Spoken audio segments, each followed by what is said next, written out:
Welcome everyone to the Goddess Temple. My name is Chris, and for this message, what I have is you cannot ignore what's right in front of you. The thing is, what are aspects of your life that you're ignoring, that you're forgetting about, that you're saying, you know what, I'll deal with it later, or you know what, I actually don't like it, so I don't want to deal with it. Now, there are things that it does take away from you, and it dishonors you, and it dysregulates you, and at the same time, at this very same time, just because something doesn't support you and it depletes you, it doesn't mean that you can ignore it. You have to address it. And so that means you address it if it's something good or if it's something bad. So when it's something bad, what is it that you have to do? How do you deal with it? Do you need to replenish yourself? So do you need to take care of yourself? Or do you need to, create a system or go to therapy or do an activity? Like, you get creative with it, right? How can you replenish yourself? How can you give yourself the time, the space, the environment to take care of yourself? What does that look like? To get creative and curious enough to ask those questions and to be daring and bold enough to act on it. To say, at this point in my life, this is what I need, and so this is what I'm going to do. Eventually, you get to a place where it's no longer short-term fixes, but you learn to create a system, a lifestyle, a day-to-day flow that allows you to continue to replenish yourself, continue to feed yourself, or you outsource for someone to support you in that, right? You delegate. And so you begin to understand what it means for you to run your system efficiently and effectively so it can be sustained and so it can thrive. And the thing is, it's not only you that thrives in this world, it's also every other human being, every other creature, every other plant, every other idea. Everything thrives. And the funny thing is, we're not reinventing the wheel, but we are getting creative with how we approach that very same thing, our basic needs. And to realize and understand that every single human being has a different expression, has a different need, has a different idea, has a different intention. And so how do you move through it? Ask yourself that question and then go within. Because you're not only there to solve someone else's problem, there is also you. You have problems, you have issues, you have discomforts, you have dislikes, you have desires, you have intentions, curiosities, pleasures. Everything needs to be fed. Everything needs to be nourished. Everything needs to be replenished. So you as a whole human being can thrive. And when you thrive, everything in this world also thrives.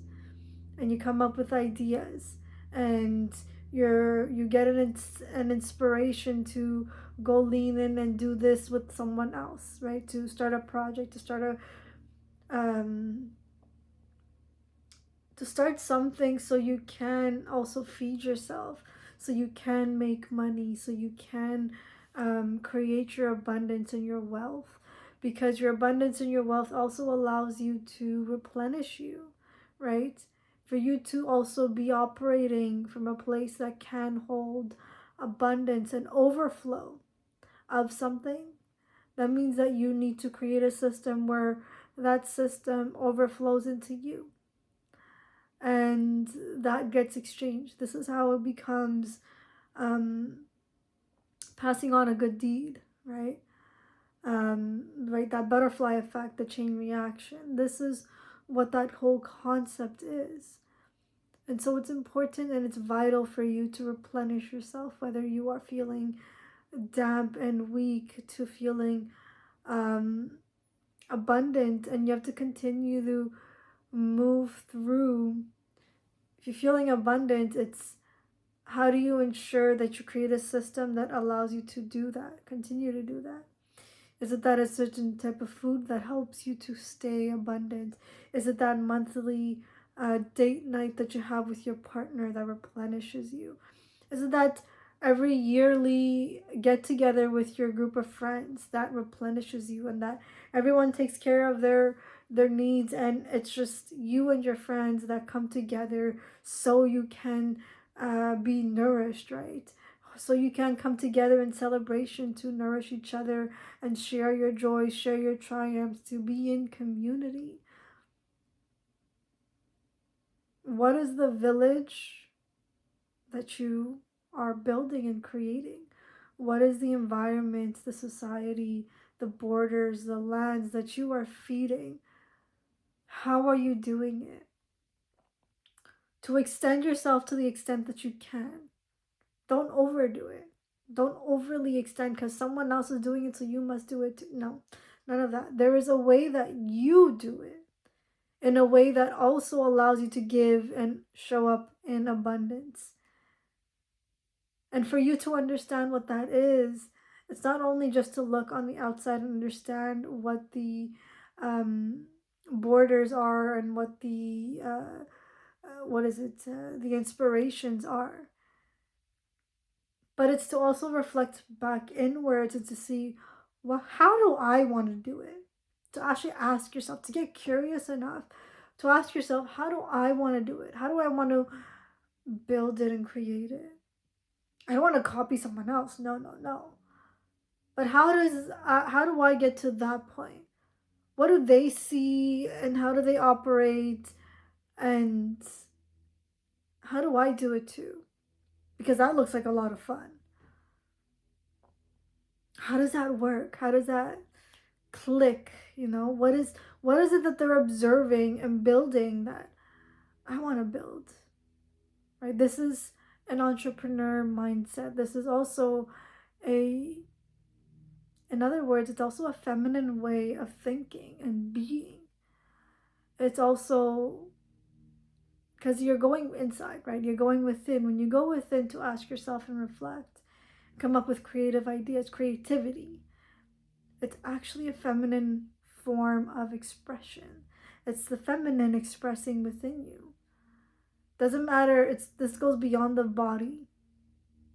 This goes beyond the body and the construct of identity and gender. This is borderless. This way of thinking and expressing is borderless.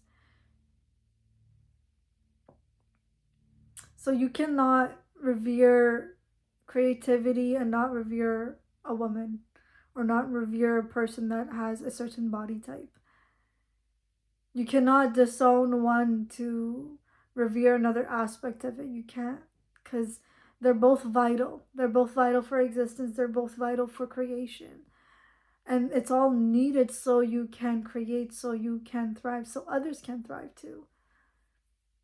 All of you is here. It's here to exist. It's here to create.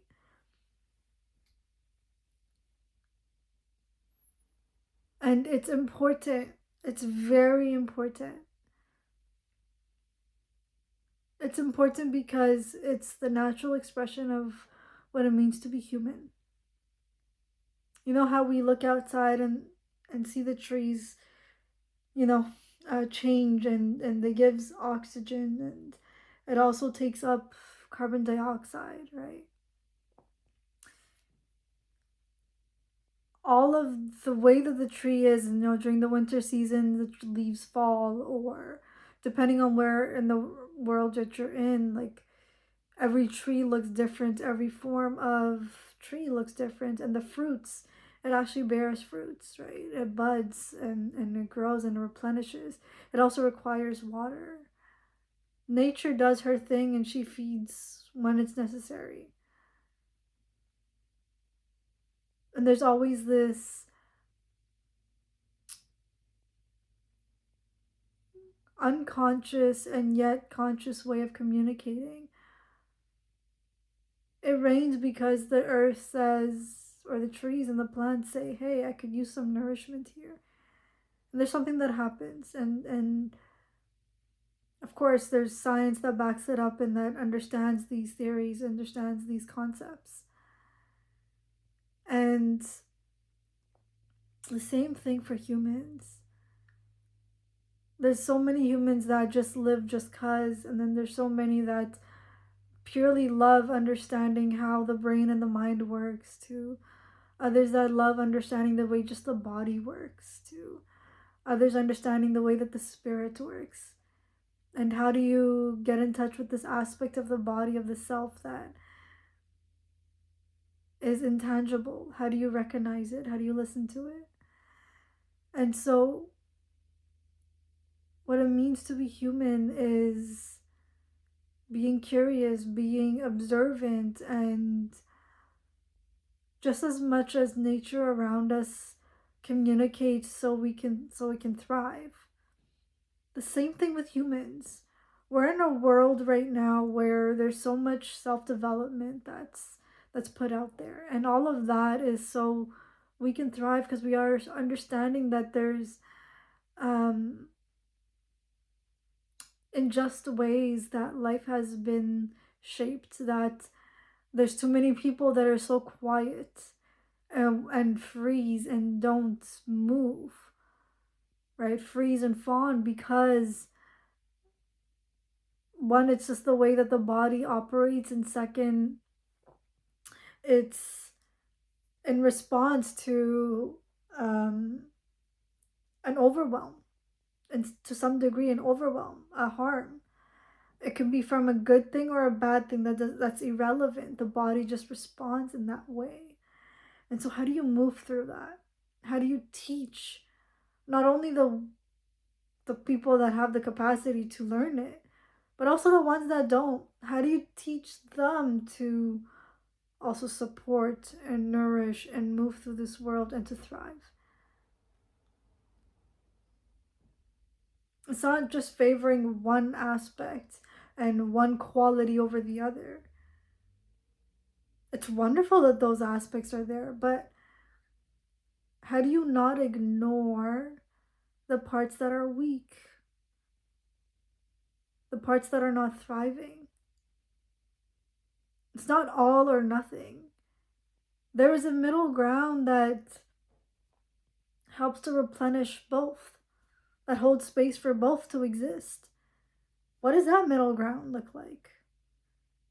Especially with the way that this world is right now, and everything, the wars that are happening in places and other places, everything is thriving, but then at the same time, it's not. How do you look at that and understand that, hey, we are living on Earth and this is what life is? Just like the planet and the way that it moves and goes through the seasons, why the heck are we in such a place where we're so disoriented, so disharmonized? What happened? It goes from what happened to how do we fix it? How do we replenish it? And not everyone's going to be asking the same question. Not everyone's at the same level of consciousness and awareness. Not everyone sees the same thing. Not everyone experiences the same thing. And yet we cannot ignore and deny what someone is going through or what someone has gone through. And so I come back to this. You cannot move through life by ignoring what's happening, by ignoring the shadow self, the part that has been pushed away, the part that has not been taken care of. And it can even be to someone or something that is good. We're also forgetting to replenish the parts that give us abundance, that have an overflow of abundance. We forget to replenish those parts too. We forget that we know how to, that there needs to be one way of a leader to another way of a leader to another way of a leader. It's the way a person leads is necessary, and each perspective is revered. Each perspective is necessary. Each perspective gives you life. Each perspective shows you something, a world that you didn't know existed. And it's no longer, it's just that one thing that sees it all, that knows it all, that must. No, none of that. If that was the case, then we would still have a monarchy, but we don't.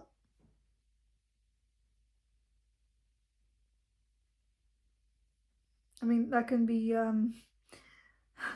that can be actually argued, but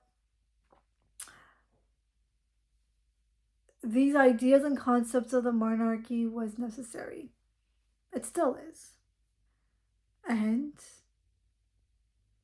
there's also other aspects and other constructs of thinking and ways of living that is also important. And now it's time for a whole new change where it impacts the holistic nature of this world. We have built a system where it goes beyond borders, that we can travel beyond borders, that we can even perceive and see what's happening in another place, and it's not through a letter that we receive it, or that unless you're there you know it. It's none of that anymore. We have access through the computer or the internet, right? And so now that all of these borders are starting to blur, that also means there's no more hiding the shadow. There's no more hiding the darkness, the depths, the pain, the ignorance. We need to actively work on it. As much as it is necessary on a communal level, it is also necessary on an individual level to address what are the parts that you are ignoring and how do you move through that. To get creative with it, to ask the question, because when you ask the question, the answer will be provided to you because there's already someone that's found a solution for it. Or someone is on the verge of finding a solution for it.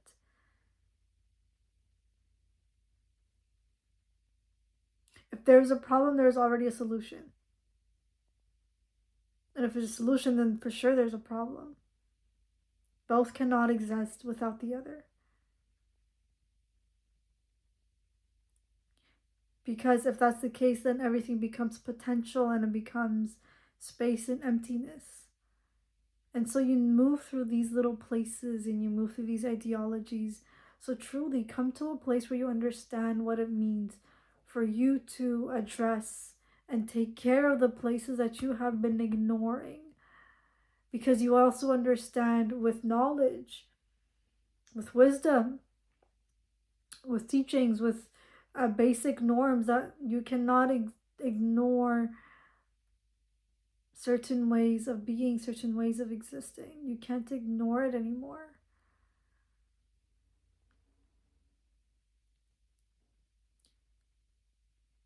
I'm going to be leaving the message here. And I wish you guys all the best. And I hope that this really it helped you pique a little bit of your interest and it ask questions that teaches you how to move through life in a way, how to move through your life in a way that also supports you and nourishes you. And I wish you guys all the best, and I will speak to you soon.